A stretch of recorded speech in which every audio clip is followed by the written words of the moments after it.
I'm not sure how to take this news. I'm sorry if the audio is not great. I'm in a different setup. Like, gotta get this out quick, doing something else right now, but I had to give you guys this news. It's coming out by Ian Begley here. Knicks say Julius Randle will be reevaluated in 2 weeks due to an ankle sprain. Obviously went on to suffer this injury versus the Miami Heat last night. Was screaming in pain. Just like, it looked like he could barely walk to the free throw line. It did not look good. And there's no such thing as a good injury, bad injury. Injuries suck. But the best case scenario was like, let's hope it's not a high ankle sprain. That would be like the worst case scenario. And it's not saying it's a high ankle sprain here, coming out by Ian Begley 35 minutes ago. Knicks say Julius Randle will be reevaluated in 2 weeks due to an ankle sprain. And if you're wondering, the NBA playoffs start up on April 15th. And it's March 30th today.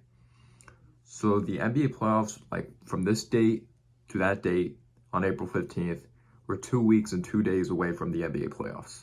So that is so close right there that Randle's going to be reevaluated in 2 weeks. And we're 2 weeks and 2 days away from the NBA playoffs. I can't give you this big time breakdown on his injury, his ankle. I'm not a doctor or anything like that.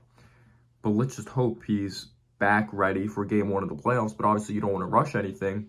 Obviously, when you listen to he'll be evaluated in 2 weeks, like he's not going to be playing another game the rest of the season. Number one, don't rush him back.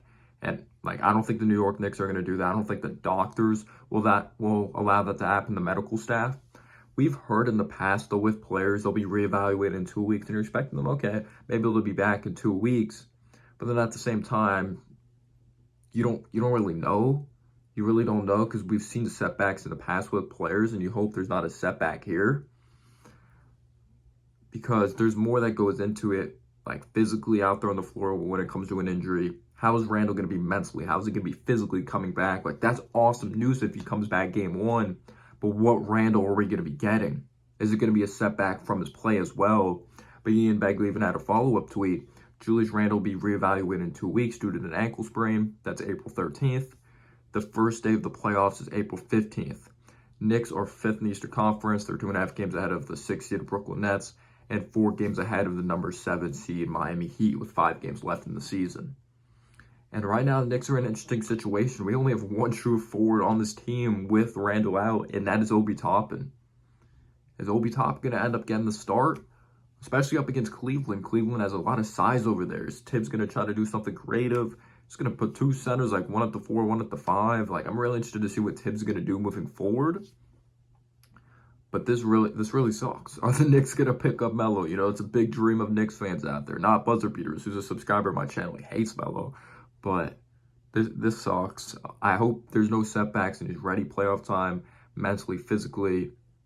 Because we already don't know what to expect in the playoffs with Randle this time. But now that he has a setback, it just sucks. He's played every game this season. Gets injured one day after giving back to the community of what was it, $880,000? Like when he was making the 3-pointers this season, had that thing going on. But I wish Randle the best. I hope he has the best recovery. He's a human at the end of the day. Peace out, y'all.